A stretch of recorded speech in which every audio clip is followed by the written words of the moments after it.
2004, l'une des années les plus prolifiques en termes de nouvelles séries faisant leur début dans le magazine. Si vous suivez mes jumps régulièrement, je ne vous apprendrai rien en vous disant que sur 5 nouvelles séries lancées, il n'est pas rare d'en voir qu'une seule d'entre elles survivre et perdurer dans le jump.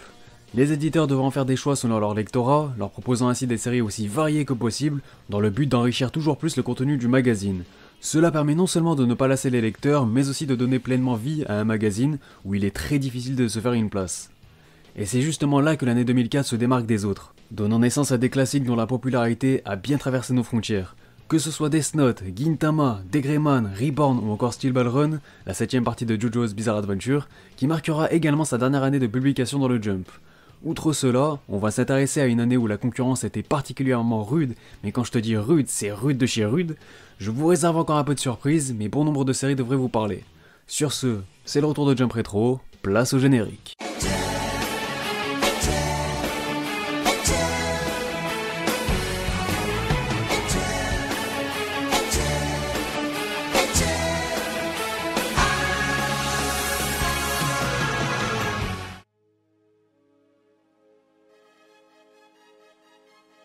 Salut à tous, c'est Otakult. Cette fois-ci je vous propose le bilan du Jump de l'année 2004 afin que l'on s'intéresse encore et toujours aux tendances de l'époque.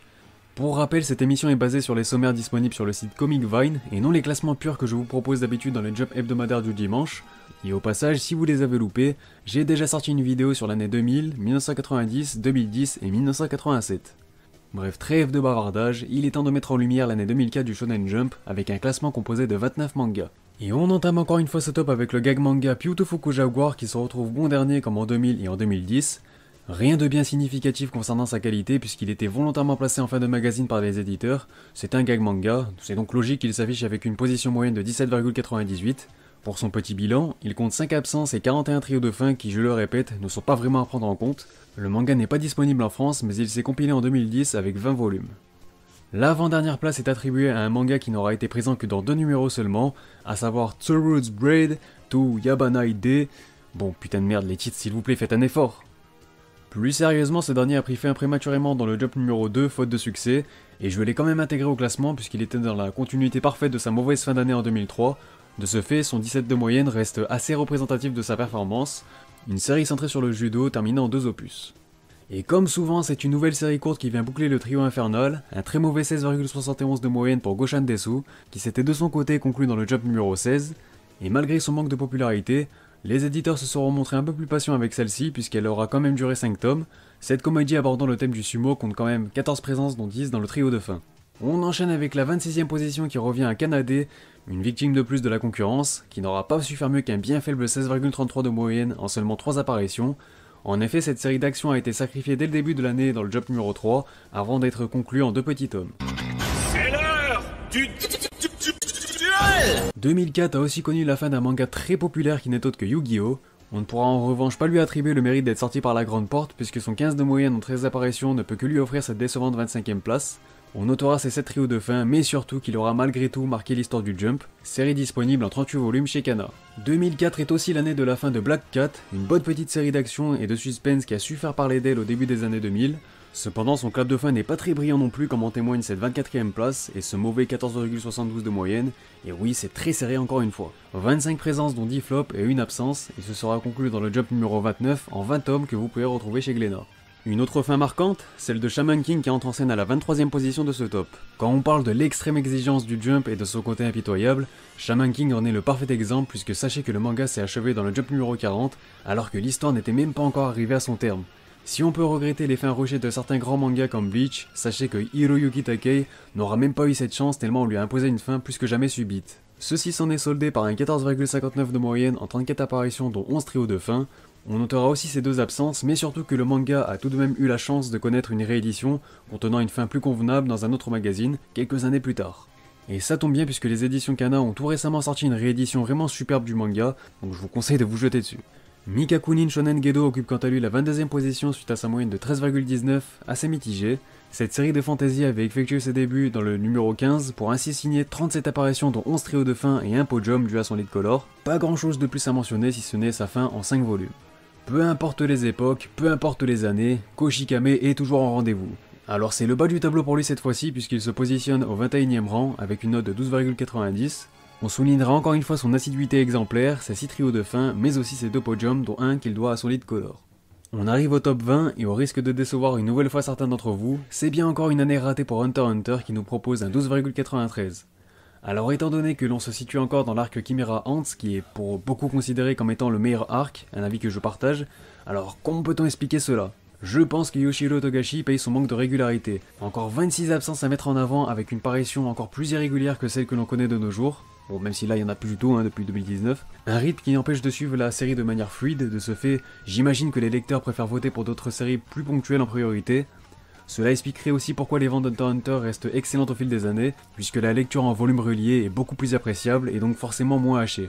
Dites-moi ce que vous en pensez de votre côté, je pense que c'est l'analyse la plus cohérente car on connaît tous les grandes qualités de ce titre. Rien d'autre à ajouter si ce n'est son petit lead color et de vous rappeler que le manga est toujours en cours avec 36 volumes parus chez Kana.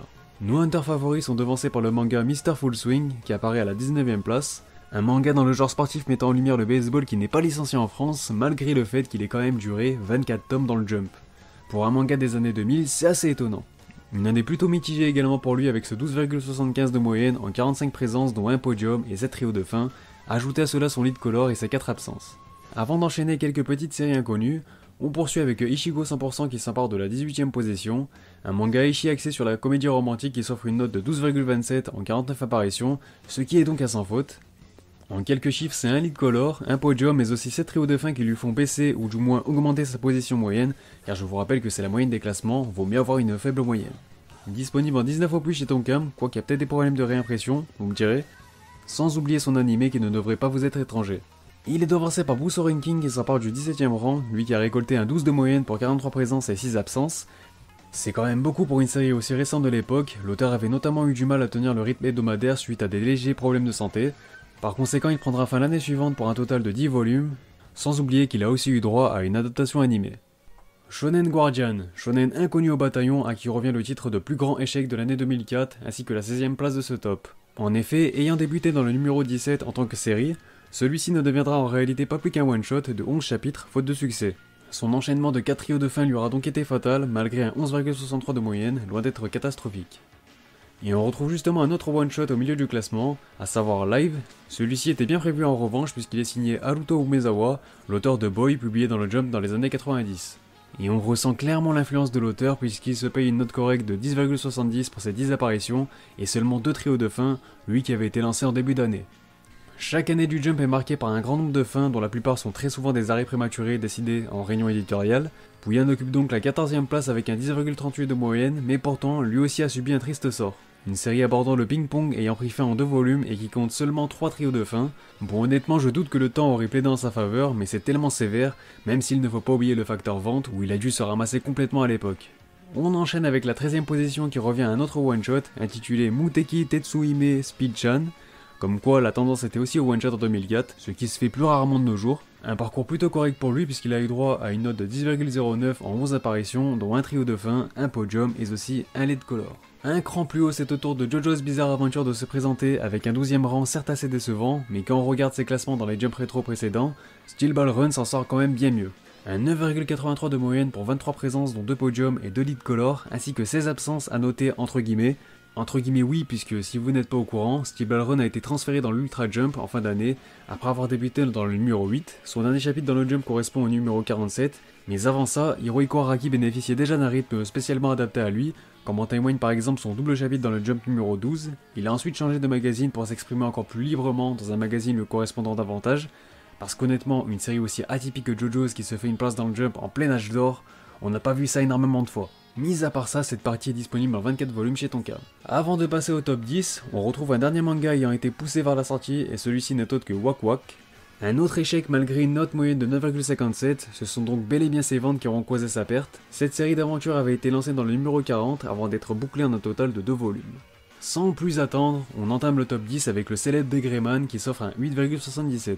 Une belle moyenne pour une première année de publication puisque ce dernier avait effectué ses grands débuts dans le Jump numéro 27, plutôt en milieu d'année donc. Ses 26 apparitions se seront donc conclues sur 2 podiums et 2 lead color, et si on se fie à sa fin d'année, sa dynamique était de plus en plus positive. De quoi éventuellement lui permettre de connaître un bon démarrage en 2005, une année qu'on aura aussi l'occasion de redécouvrir ensemble. Ce shonen d'action à l'ambiance sombre a depuis changé de magazine, mais il est toujours en cours de publication avec 26 tomes parus au Japon, et en France la série est disponible chez Glénat.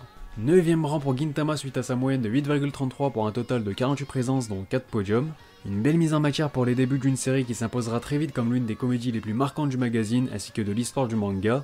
Gintoki et ses compagnons avaient quant à eux débarqué en début d'année, dans le numéro 2, avec des classements assez mitigés comme nous le montrent leurs deux trios de fin, puis au second semestre, ils sont parvenus à se hisser constamment dans le haut du tableau, dont le plus souvent entre la 8ème et la 5ème place. Pas grand chose à rajouter de plus, si ce n'est de vous rappeler que le manga s'est conclu l'année dernière, avec son 77ème opus, et que les éditions Kana possèdent les droits de celui-ci en France. Un cran au-dessus, on retrouve un manga de sport assez connu en France, mais au Japon, c'est clairement le gros manga de tennis que tout le monde a lu. Je fais bien sûr référence à Prince of Tennis qui effectue son entrée en scène à la 8ème place. Son bon 7,98 de moyenne s'avère donc concluant, avec notamment 4 lead colors et 3 podiums. La série de Takeshi Konomi avait donc été bien mise en avant, et son succès lui avait aussi valu 4 pauses. On peut aussi aborder le fait qu'il était souvent placé en milieu de tableau, avec quelques va-et-vient par-ci par-là dans le haut du top, et une seule contre-performance à son actif. Conclu en 42 tomes, disponible chez Kana également. Pour cette 7ème place, il est temps de mettre fin à un mythe nous racontant les mauvais débuts de Rebound dans le Shonen Jump puisque c'est totalement faux. Du moins, ayant débuté dans le 26ème numéro, il n'a par conséquent été présent que 27 fois, mais il n'a jamais connu et enchaîné des trios de fin dès ses débuts comme le laissent sous-entendre certaines rumeurs. Après, il se peut que la série d'Akira Amano ait rencontré des difficultés lors de la vente de ses premiers tomes, mais si on se fie uniquement à ses performances dans le Jump, le sujet d'un arrêt prématuré n'a jamais été mis sur la table. Ce n'est pas sa belle moyenne de 7,19 ainsi que ses 2 lead colors, gage d'une naissance de popularité, qui viendra contredire ce point. Série disponible en 42 tomes chez Glénat. Nos petits mafieux sont devancés de très peu par Bobo, autre grande comédie du Shonen Jump qui arrive donc de la 6ème position. Une constance assez impressionnante puisque parmi ses 49 présences, notez non seulement aucune absence, mais aussi qu'il n'aura pas figuré dans le top 10 car à 9 reprises seulement. On peut aussi mettre en avant ses 3 lead colors ainsi que ses 5 podiums, un nombre qui aurait pu être bien plus grand s'il n'avait pas goûté 10 fois à la 4ème place. Conclue en 21 tomes, cette série à l'univers complètement déjanté fut un temps éditée chez Casterman, mais bon nombre de tomes attendent une réimpression, voire même une réédition. Place au top 5 avec les débuts tonitruants de Death Note qui s'offre un très bon 5,65 de moyenne en 47 présences. Pour une série apportant à l'époque un nouveau souffle au magazine, c'est vraiment une excellente prestation. Il s'impose très vite dans le Jump avec notamment 9 podiums et 2 lead colors, tout en se payant le luxe de s'absenter à 2 reprises. A noter que Takeshi Obata et Tsugumi Oba ont quant à eux échappé 7 fois au podium avec des 4ème places, ou encore 9 5ème places durant l'année. Inutile de vous rappeler que le manga est disponible chez Kana. Merde, c'est ce que je viens de faire. Difficile de prétendre à mieux vu le haut du panier puisque même Aishil 21 échappe de peu au podium. Yusuke Murata et Richiro Inagaki remportent de justesse leur duel face à Death Note grâce à leur très bon 5,47 de note moyenne, sans aucune absence à signaler. Ils ont pu bénéficier de 5 lead colors en étant 10 fois présents sur le podium, et encore, ils auraient pu faire bien mieux, puisqu'il est là aussi intéressant de relever leur 8 4ème position. Mais le plus intéressant dans tout ça, ce sont ces 6 top 1, et aussi surprenant que cela puisse paraître, c'est la seconde série qui en a obtenu le plus. Bon, c'est souvent dû au lead color, mais pas toujours. Une année 2004 où cette série centrée sur le football américain aura su gagner en popularité tout en atteignant son 100ème cap, synonyme de 2ème année de publication. Vous pouvez retrouver le manga chez Glénat en 37 tomes. Et justement la série qui a remporté le plus de victoires royales est bel et bien Bleach avec 7 top 1 et 18 podiums. Malgré cette excellente performance traduite par un 4,66 de moyenne, nos Shinigami ne peuvent prétendre à plus qu'une médaille de bronze encore une fois. Pour information, on était cette fois-ci rendu en plein arc Soul Society, une 3ème place ça reste une excellente performance, mais j'ai espoir de voir Bleach prétendre encore mieux dans de futurs épisodes dédiés aux années 2000. Mis à part ça, Tite Kubo se sera absenté qu'à une seule reprise, et aura surtout bénéficié le plus de lead color, faisant de Bleach la série la plus mise en avant par les éditeurs en 2004. Toujours à titre informatif, la série s'est compilée en 74 volumes chez Glénat. Le moment du suspense insoutenable est enfin venu, et comme toujours, arrivé en haut du top, on se pose la même question. Qui de Naruto ou de One Piece avait hérité du trône cette année-là? Eh bien cela ne s'est encore une fois pas joué à grand chose, mais comme en 2000 et en 2010, que l'on a revisité ensemble, ce sont encore une fois les ninjas de Naruto qui s'inclinent face aux insatiables pirates de One Piece. Une médaille d'argent donc pour Naruto qui se paye une excellente moyenne de 2,87 malgré tout, ainsi que 37 podiums en 47 apparitions, un ratio toujours aussi fou, d'autant plus que sa pire prestation reste une bonne 6ème place. 5 lead colors et 2 absences à noter pour Masashi Kishimoto qui nous plongeait à ce moment-là en pleine première partie du manga avec la recherche de Sasuke. 72 volumes sont disponibles chez Kana. Et enfin on conclut ce top par une nouvelle victoire de One Piece qui ne semble pas décidé à laisser de miettes aux autres. Je vous avoue qu'en bossant sur cette émission, je suis plus particulièrement pris de curiosité par les performances de One Piece et à chaque fois je me demande s'il sera enfin détrôné sur ne serait-ce qu'une année. Sa régularité est toujours aussi impressionnante, 42 podiums sur 46 possibles, c'est juste tout simplement incroyable, d'autant plus que sa pire position est la 4ème place. Cela dit, il n'aura profité que de 3 lead colors, c'est assez peu pour One Piece, et on peut aussi mettre en avant les 3 poses d'Eiichiro Oda. Et enfin, pour être complet, on se situe en plein climax de Skypiea, avec également le début de l'arc Water 7. Et donc pour conclure, que retenir de cette année 2004 ? On retiendra encore une fois la constance du Monster Trio, le même podium que l'on a observé en 2010.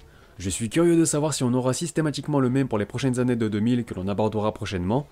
On peut aussi appuyer le lancement des 4 futurs gros succès, 5 en comptant les débuts de Steel Ball Run, et 6 si on prend en compte la première apparition de Muyo Hiroji, bureau d'investigation des affaires paranormales, dans le tout dernier Jump de l'année. C'est aussi une année qui a connu quelques fins de séries très populaires comme Yu-Gi-Oh!, Black Cat et Shaman King.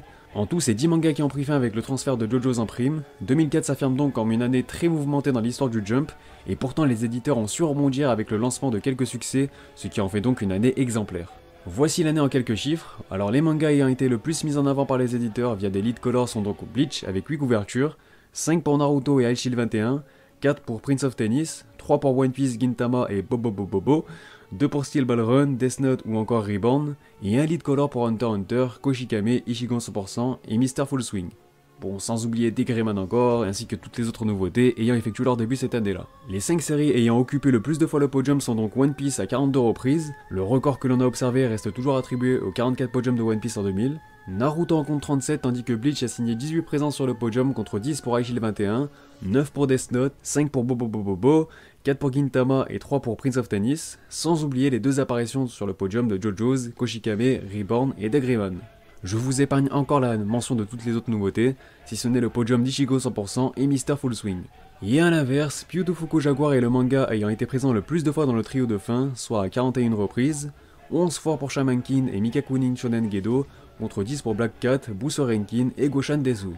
8 flops pour Ichigo 100%, Yu-Gi-Oh! Et Mr. Full Swing ont connu 7 contre-performances, 6 trios de fin pour Koshikame, puis on retiendra principalement les 2 trios de fin des premiers chapitres de Gintama, ainsi qu'un seul mini faux pas pour Prince of Tennis. 2004 est également marqué par pas moins de 71 absences, 55 si on ne prend pas en compte celle de JoJo's. C'est bien entendu encore et toujours Hunter x Hunter qui fait gonfler la stat, le roi dans le domaine avec 26 absences, 16 absences pour JoJo's qui je le répète avait un rythme particulier. Busou Renkin est le 3ème manga à avoir bénéficié le plus de pauses, 6 à son actif contre 5 pour Beautiful Jaguar, Prince of Tennis et Mr. Full Swing ont manqué à l'appel à 4 reprises, 3 fois pour One Piece, 2 fois pour Naruto et Shaman King, une seule absence pour Bleach, Death Note et Black Cat. Bref, sur ce je vous laisse avec les visuels des couvertures de cette année-là, comme toujours il y en a quelques-unes qui sortent du lot, donc profitez bien.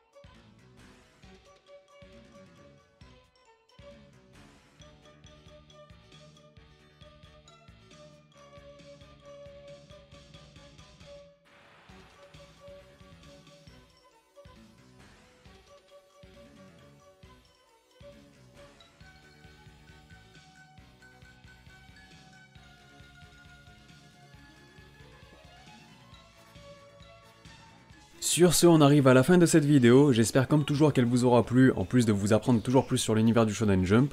Je compte encore une fois sur vos retours comme toujours, c'est ce qui me motive. Mis à part ça, n'hésite pas à t'abonner si mon contenu te plaît pour ne pas manquer les prochaines vidéos. Tu peux aussi me retrouver sur Twitter, Instagram ou encore mon Discord, mais aussi me soutenir en regardant quelques pubs sur mon Utip.